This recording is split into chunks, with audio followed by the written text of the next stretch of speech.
এক মিনিটে ঈশপের গল্প। বিয়ে করে প্রাণ গেল। এক ইঁদুর খুব ভালো কাজ করে বনের রাজা সিংহের মন জয় করে ফেলল। সিংহ রাজামশাই অত্যন্ত উদার হয়ে ইঁদুরকে বললেন তার যা মন চায় জানাতে, তিনি তা মঞ্জুর করে দিবেন।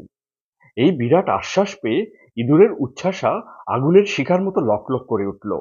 কোনটা ঠিক কোনটা নয়, কতটা পাওয়া সম্ভব কতটা নয়, কোনো বাছবিচার রইল না তার।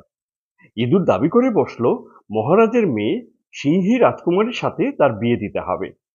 সিংহরাজ তার কথা রাখলেন, রাজকুমারীকে ইঁদুরের কাছে পাঠিয়ে দিলেন।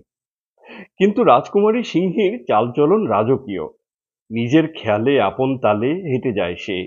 এদিক ওদিক ভালো করে না তাকিয়ে ইঁদুরের উপর তার ভারী পা দিল চাপিয়ে। আর কি, ইঁদুর চিড়েচ্যাপ্টা হয়ে মরে গেল। সুন্দরী গল্পটি থেকে আমরা শিখলাম, অতি উচ্ছ্বাসা নিয়ে অসম সম্পর্ক গড়া মানে নিজের সর্বনাশ ডেকে আনা।